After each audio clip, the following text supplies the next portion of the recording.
进。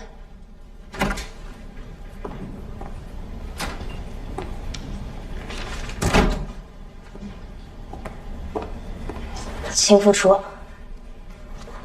有事吗？坐。唐副处电话也没接，微信也没回。那个报告，甘处又在催。我想问您，知不知道唐副处的家人在哪里住院？他是不是在医院陪病人？我想着，我要不跑一趟。宁郎啊，哎，唐副处来咱们这儿有半年了吧？我想问问，你觉得唐副处这个人的工作状态是什么样的？他很认真，专业能力也很强，遇到事情也不推责。那么这样的唐副处有没有可能请了假，但是什么都不交代？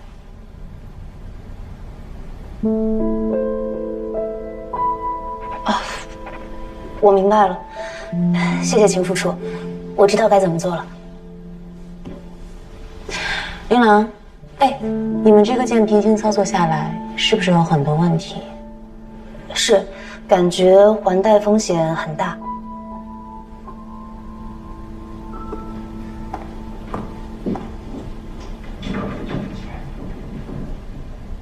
我这微信也发了，电话也打了，邮件也催了，唐副都不回，我估计是不是在医院没顾上？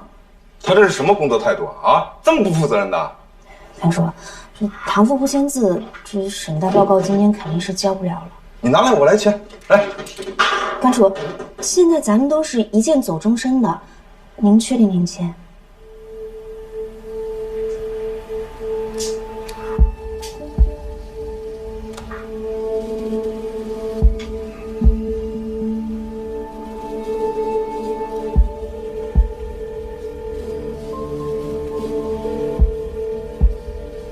不接电话。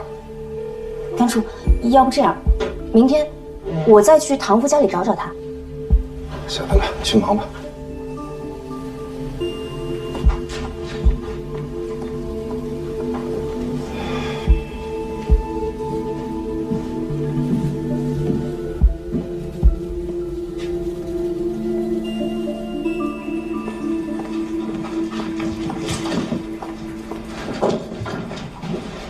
琳琅，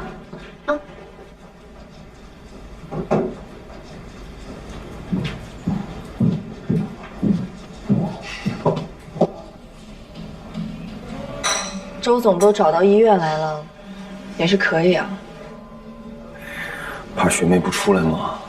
我实在分不清你到底是坦诚还是不坦诚。坦诚。今天请你出来，就是想坦诚地跟你聊聊我的想法，还有提议。我以为你已经知道我是什么样的人了。明白。你看啊，我在九江投资，但是九江集团的核心业务还是九江地产。临江城的商圈已经启动了，它一旦启动，势必带动周围的产业发展。现在那片不毛之地摇身一变，就能成为新的城市商务区。开发贷是正常业务，对银行和开发商来说都是百利而无一害。开发商要资金，银行要业绩，不需要学长你这么一而再再而三的私下找我。但是纯开发贷限制太多了嘛，所以我们想分成几块，通过别的口子把政策优惠的贷款批下来，所以还是得请唐叔帮帮民营企业。我们想要批的贷款金额是临江城估值的70%，差不多在20到25亿之间。放款只要一到，该做的我们都会做，而且绝对能够保证唐叔的安全。条件到了当然能过，条件不到自然是要调整的。如果还是在谈这样子的事情的话，我觉得学长你不用再找我了。好，学妹，先别生气，我不说了。喝咖啡。以前过年的时候，我们家总是来很多客人，一口一个周老师，一口一个唐工，手上都带着很贵重的礼品。那时候我第一次看到车厘子，我觉得比樱桃大好多，肯定很甜。我就很好奇，也很馋，我就尝了几个。之后我妈呢，就硬要给人家塞100块钱。等客人走了之后，她抡起鸡毛掸子就打我。她说今天是车厘子，明天是金子，后天呢可能就是房子。那是我妈第一次打我。从那之后呢，我们家过年就尽量不在荣城，索性去工地上面过。我知道学妹的家教严格，但是我想，阿姨还是希望你能够过得好。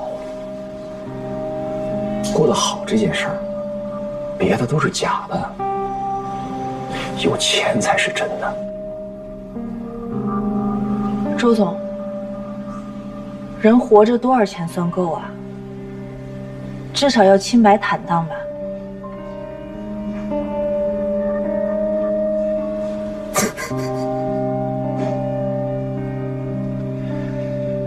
清白坦荡，我能看出来你是真这么想，所以我说学妹，你幸运的让人羡慕。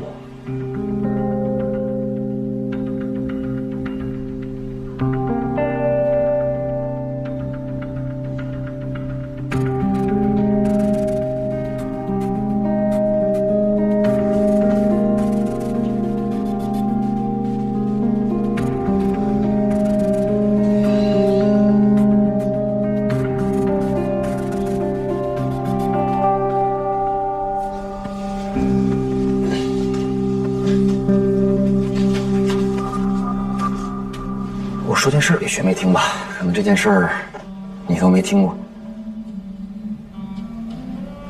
还记得当初你是怎么进会商的吗？会商整个系统当时只招10个管培，而且都是总行直招，竞争压力可想而知。全国的名校生，光简历就投了3000多份，第一轮直接筛到剩60，第2轮筛到剩30。第3轮是面试，我面试排名第5。但他们只想收男生。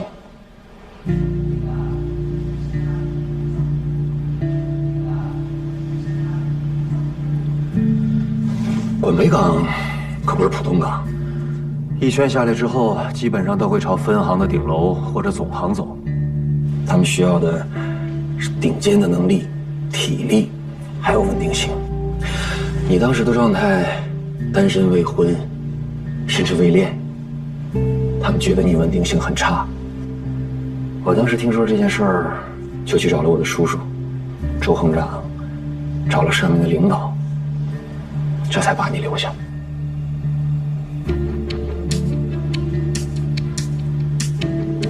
不知道堂叔发现没有，你除了是会商最年轻的管培，还是唯一一个女管培，因为他们本来就没想招女生。学妹，这算不算是清白坦荡？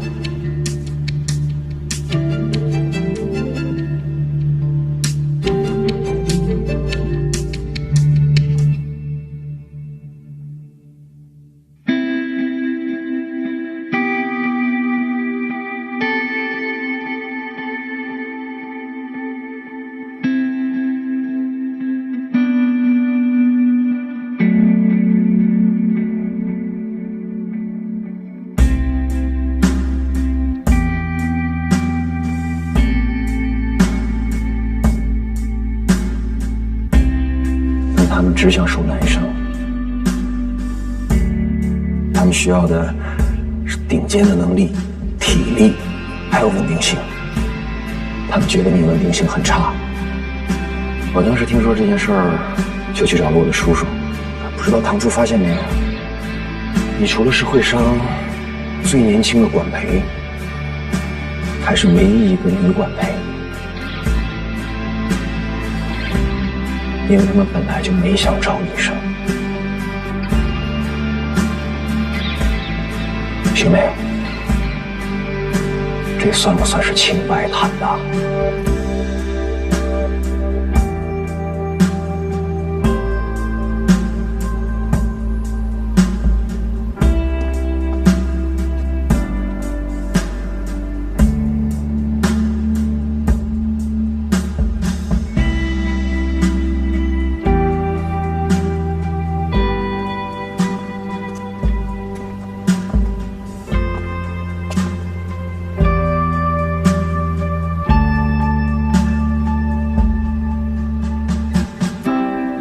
你怎么出来了呀？我正好要来找你。我等了半天，看你没回来，护士正好也让我出来走走，我就先过来等你。你这伤口怎么了？放心吧，伤口没事儿。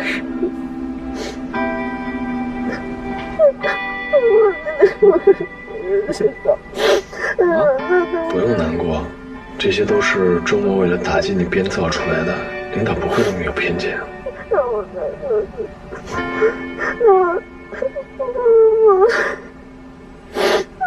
没有让他这是没事，你听我说，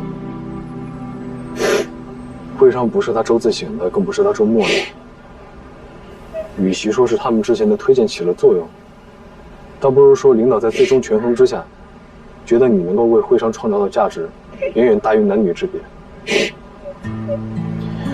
你仔细想想啊，当时又不只是会上一家给了你 offer， 有多少个大企业给你伸出了橄榄枝来着？4家还是5家？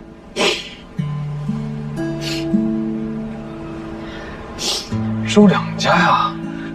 是1家。你看，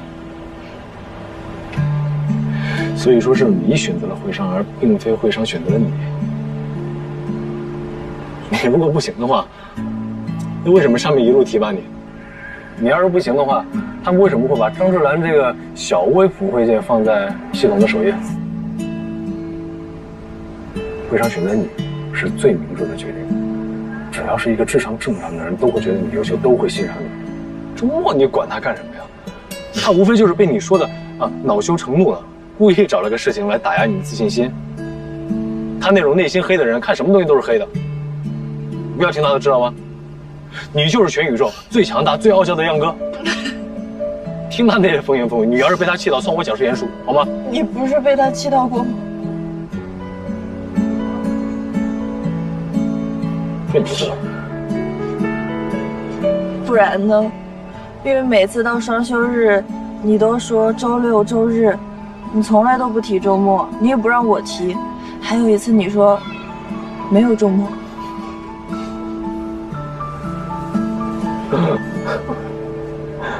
算我输了，好吧？没事，消消气。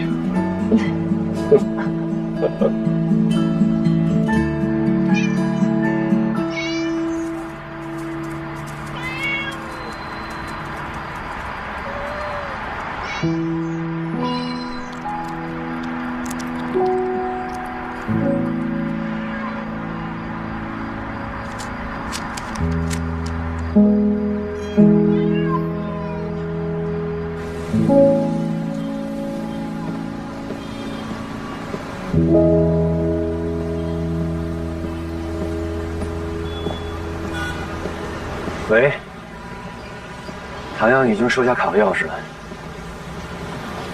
挺顺利的。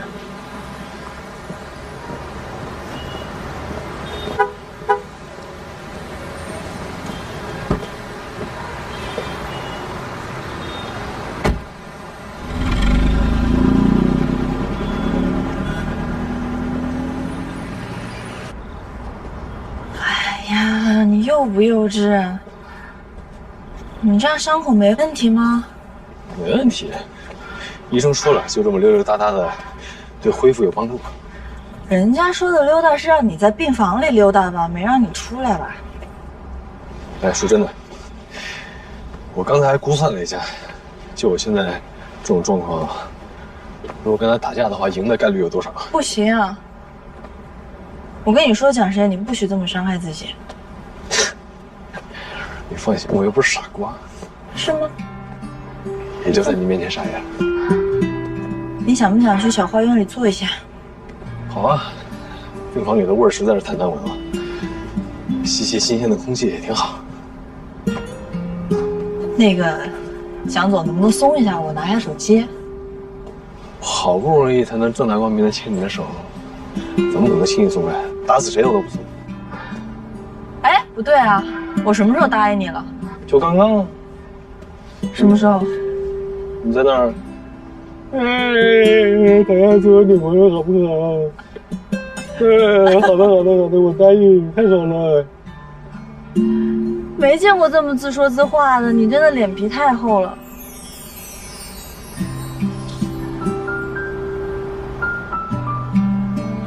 哦，头发了，我脸皮还厚啊。我要是脸皮再厚一点儿，说不好。什么？冯元吉的有一个异性的兄弟。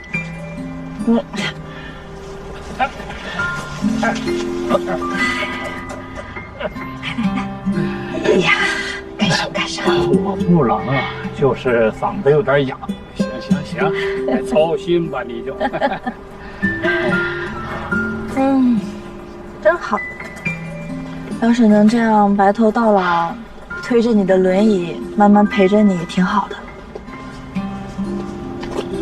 我年轻的时候多积点德，到老的时候许一个双腿健在、健步如飞的愿望，过分吗？不过分，可以有。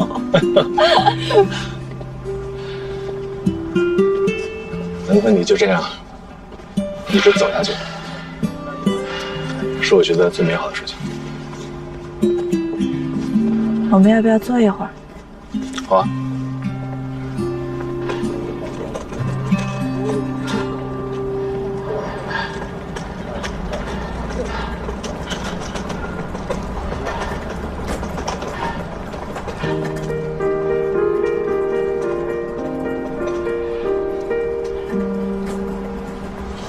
蒋诗妍，我们认识都快15年了。我一直觉得，我们是在这个世界上最了解对方的人，我们也是对方无可替代的朋友。我之前吧，我不希望有任何事情影响到我们的感情，无论这个世界怎么变，我们都不要变。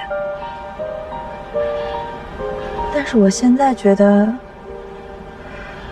现在这个变化真的挺好的。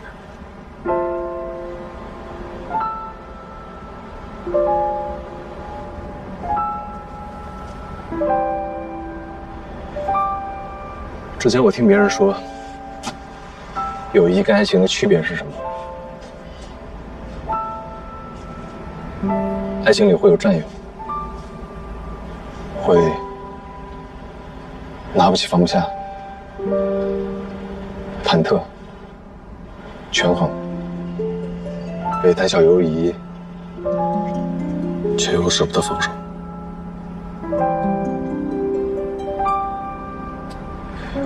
我一直觉得我自己是一个很勇敢的人，但是面对你，我才知道，真正的爱不是盲目的勇敢，而是进退两难。因为我生怕造成一丁点的伤害。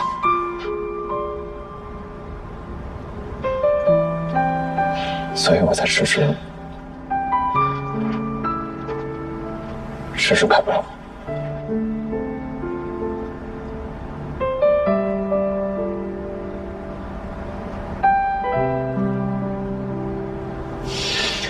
但是后来吧，有一天突然听冯安然他们说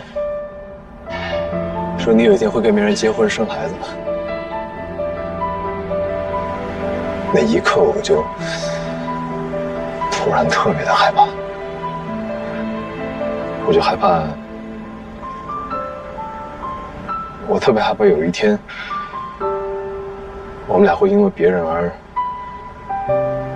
彻底永远的失去联系。我光是想象这一天，我都觉得难以接受。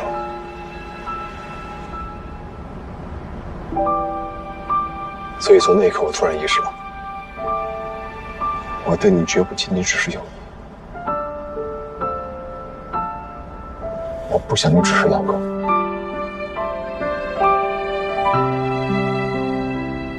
要我们一直走下去，没有任何人能将我们分开。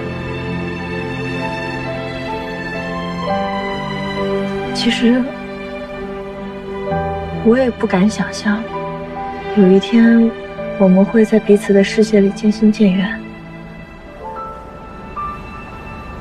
所以我真的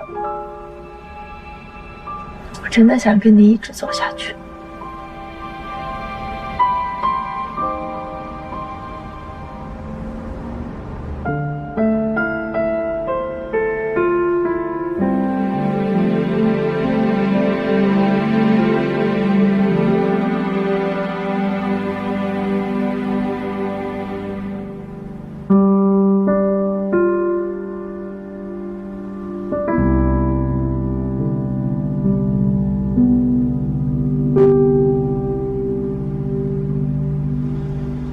哎，等会儿，我是不是按到你阑尾了？啊？哦，不对，你没有阑尾了，对不起。你没事吧？你，哎呀，我就知道，我刚刚肯定碰到。不是，我阑尾不疼，我笑得疼。你没有阑尾，你怎么会疼？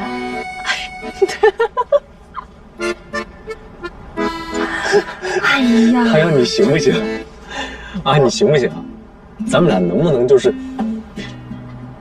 正经的表个白，然后深情凝望，然后就……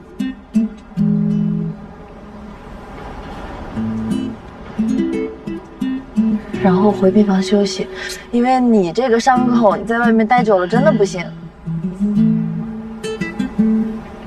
今天你算特殊情况吧，所以我欠你一个，行吗？我一个男的，我有什么特殊情况？不是，我真不行，你上次都欠我一次了。不可能，过年那次是因为我看到有人，我才把你推开的。那人哪儿呢？哪有人？真的有人，就是有一个黑影嗖一下这么过去了，我就觉得很紧张，我才把你推开的。那你叫我一个。颜狗。蒋诗嫣。啊，好，演员。什么呀？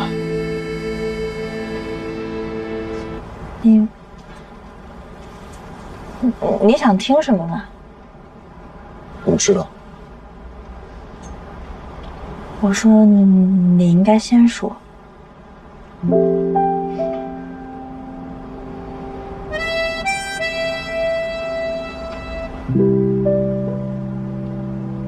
女朋友。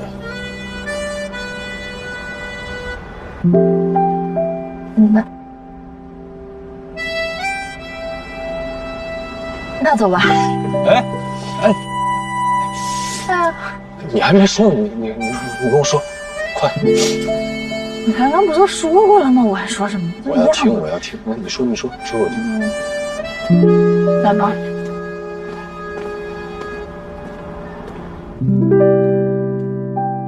哎，妈，你不用扶着我走，慢点，不行的。你刚刚动完手术，万一摔一跤，那伤口不行啊！慢点。好。慢，你慢点啊！慢。哎呦，别动！你不能拿重东西，是要纸啊？你刚做完手术，不管做什么动作都要又轻又慢。累不累呀？渴不渴？饿不饿？要不要？不要吃面条，我也不累不渴不饿。妈，我本来没什么事，你搞得一惊一乍，挺吓人的。我不管，我反正是遵医嘱。小冯，留下来吃饭，我准备了辣炒排骨、酸菜鱼。宫爆虾球。哦，医嘱我不能吃油腻的东西。你肯定不能吃啊，没你的份儿，你只能喝粥。我是给小峰和糖糖准备的。珊珊，那我就不客气了啊。好，我准备去。多好啊！找到车位了。对，特别巧，正好有一个车出来，我就停进去了。你看，老小区就是存在这个问题，它停车太不方便了，而且还没有监控。上一次蒋诗妍的车停在马路边，也不知道被谁给刮了，到现在都找不到这个人。我就跟他说，我说你买一套新房子吧，他偏不，他非说要把指标留着以后买婚房。你，哎，你怎么想那么远呢？是吧？我也说他想这么远干嘛？这个人是谁，在哪儿，到现在还不知道呢。说不定他以后就得跟程辉一样单身一辈子，对吧？你凭什么？你凭什么说蒋诗妍呢？你自己问题解决了吗？啊？你就知道每天说别人。我觉得佳楠说的没错，他就是不一样了，越来越讨厌了。真是越来越讨厌。我说什么了？我就是日常怼他一下啊。为什么要对蒋诗妍呢？你对亚楠的事情不能拿出一点诚意来吗？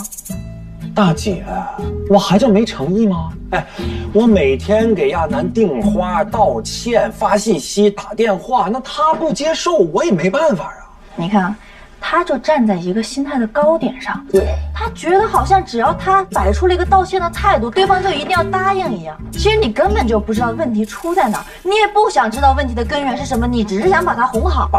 我要是蒋亚楠，我也生气，因为你根本没有想着要解决问题，你只是想要解决蒋亚楠的情绪。没错。等会儿，什么情况啊？你俩，啊？你2只半年单身狗还在这怎么了？化身成情感专家解决我问题呢？在这啪啪啪啪。